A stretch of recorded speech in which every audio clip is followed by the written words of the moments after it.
이럴 때 방송국 사람들이 전가의 보도처럼 내세우는 게 있습니다. 대리만족.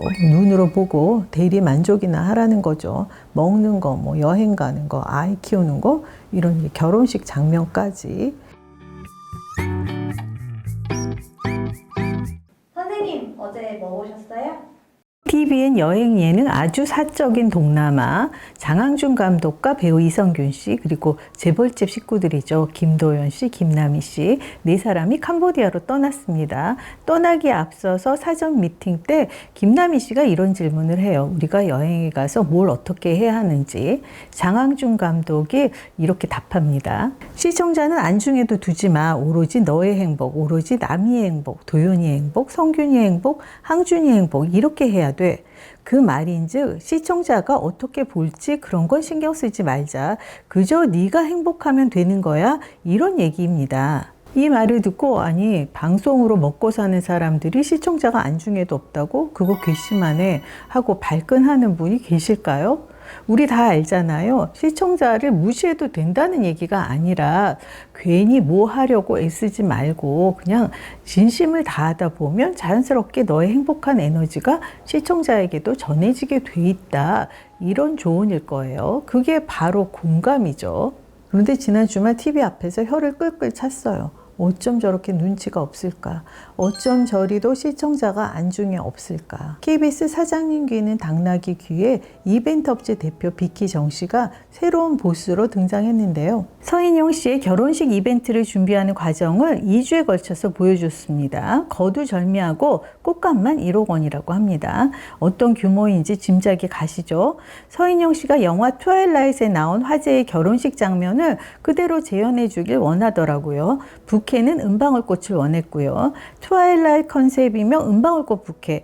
이게 유행한 거 10년도 넘지 않았나요? 고소영 씨를 시작으로 연예인들이 들어서 유명해졌던 것으로 기억하는데요. 은방울꽃이 금세 시드는 꽃이라고 하는데 왜 굳이 은방울꽃을 고집하는지. 어쨌든 그러기 위해서는 구조물 자체를 새로 제작해야 했어요. 직원들이 시일이 촉박하다면서 난색을 표했음에도 불구하고 대표가 오버타임을 해서라도 공장을 돌리고 말겠다고 밀어붙이더라고요. 국내에 은방울꽃이 없으면 여차하면 비행기 타고 일본에 가서 사오겠다고 장담을 하기도 했고요.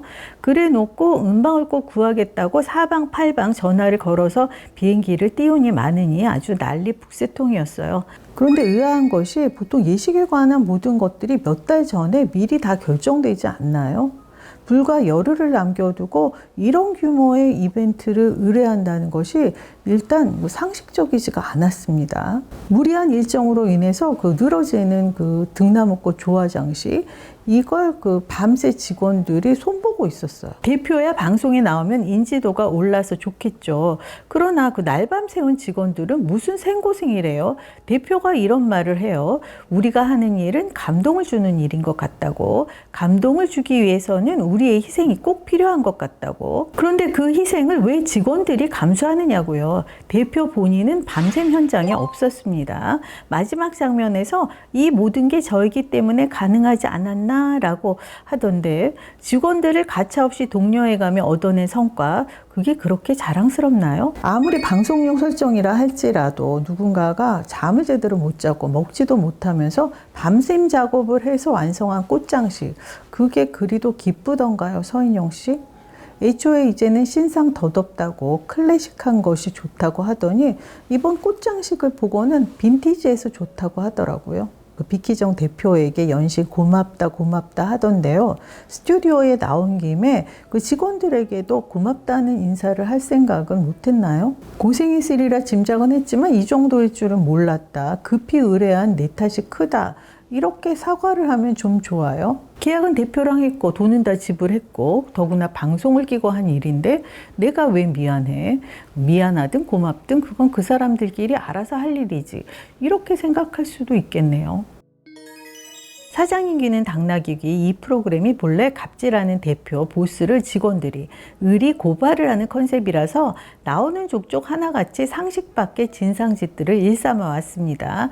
그게 재미라고 여기는 프로그램이에요. 하지만 이처럼 대표와 의뢰인이 쌍으로 진상인 경우는 또 처음 봅니다. 마침 이승기, 이다인 씨 결혼식 기사까지 쏟아져 나온 시점이라서 니네들은 눈치도 없냐? 이 소리가 절로 나오더라고요. 요즘 장바구니 물가 오름세가 무서울 정도입니다. 들어오는 돈은 그대로인데 모든 것이 다 올랐잖아요.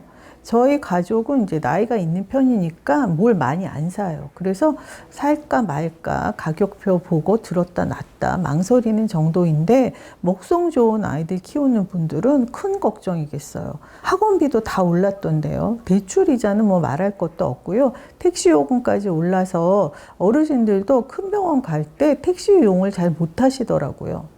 이런 마당에 공영방송 KBS가 일요일 오후 온 가족이 함께하는 시간에 굳이 꽃값 1억 원짜리 호화 결혼식을 그렇게 세세히 보여줘야만 했을까요? 개인이 돈을 처발라 가면서 결혼식을 올리든 말든 우리가 알 바 아니지만 KBS가 굳이 이 시국에 무슨 생각으로 이런 장면들을 보여주는 거냐고요. 제가 지난 영상에서 부부 동반 결혼식 참석에 축의금 10만 원 이 논쟁을 다뤘었는데요. 그때 연예인들은 아무래도 축의금 기준이 일반 시청자와는 다르지 않겠느냐. 방송에서 누가 축의금을 수백만 원을 했다. 대형 가전을 기꺼이 선물했다. 이런 얘기들이 심심치 않게 오가는데 오피스 빌런에서 진행자들이 5만 원, 10만 원 봉투 얘기를 심각하게 하고 앉아있는 장면이 너무 어색하더라. 이런 얘기를 했었죠. 아마 그런 고민 자체가 이해가 되지 않을 거예요. 그런데 연예인들만 딴 세상 사람이 아니라 제작진도 마찬가지인 모양입니다.